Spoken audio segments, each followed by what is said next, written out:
在威海住了1年，今天就是一个比较详细的怎么住、怎么吃、怎么玩的攻略视频，分为2期。第1期是给旅居或者定居，就是打算在这儿待3个月以上的朋友看；第2期就是旅游版，就是在这儿玩7天之内的朋友，大家各取所需啊。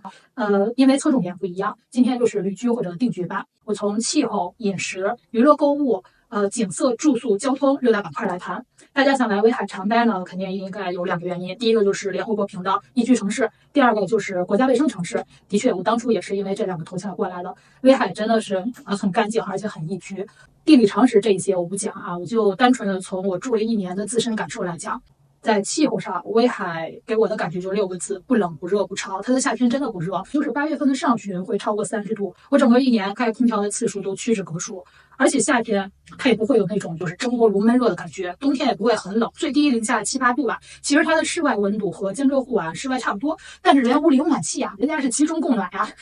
这威海不又叫雪窝嘛，所以它冬天会下很大的雪，积的也很厚。但是有一点好处就是它冬天的阳光也很好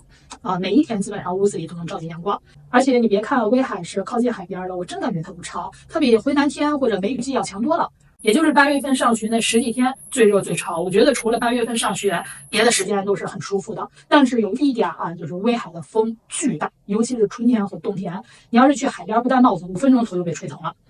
然后来说饮食，威海的饮食就2方面，韩餐还有海鲜嘛，因为它离韩国比较近，所以这边的韩餐还是很正宗的我比较喜欢皇冠小区的那一条街，本地人会经常去。然后海鲜是每年的9月到来年的5月是威海的开海季，这个时候的海鲜比较便宜，但是要去菜市场或者早市上去买比如说著名的庐山生蚝，最贵就是6块钱一斤，但是去饭店还是挺贵的威海的物价并不低。威海的特产有鲅鱼饺子、海肠捞饭。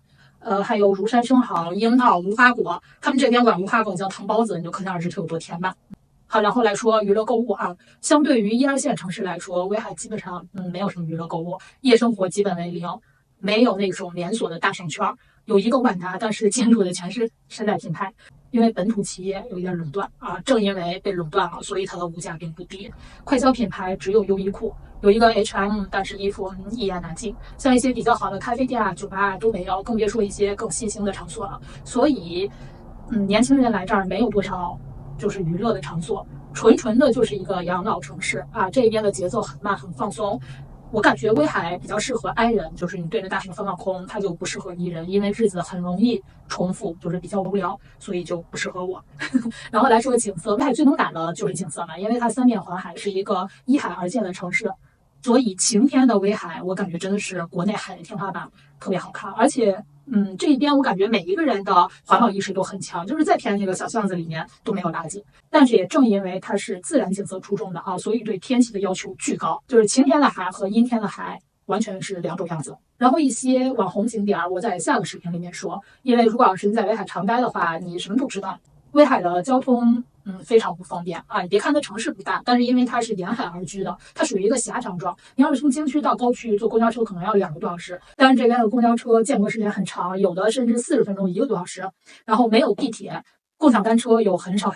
所以在威海的出行方式就是开车或者骑电动车。威海有机场，有2个高铁站，离烟台、离青岛都很近，离烟台高铁也就20多分钟。好，最后我们来说住宿。威海分为3个区，高区、环翠和京区。我推荐住环翠或者京区，因为高区坡比较多，就是走路会比较累，而且离市区有点远，不是很方便。但是高区的景色还不错，有火炬洼街、国际海水浴场，然后离猫头山也很近。环翠属于老城区，像威高刘公岛都在这儿，生活比较方便。但正因为它是老城区，所以就略感混乱，容易堵车。然后京区呢，主要由3个大公园构成，海上粤海和九龙湾，这3个公园是串在一起的，所以你要是跑步散步或者骑行会比较好。如果爱运动的朋友可以住在京区，然后京区离纳香海和布鲁维斯号也是最近的。房价我不知道因为我是租的房子，我是在京区租的一个100平的新房，是这个，也就是我过了健身视频里面露出来的房子，1800块钱1个月。但是这个是一个1年的价格，如果要是你旺季，比如说6、7、8、3个月来，它就会比较贵，甚至能达到4、5千。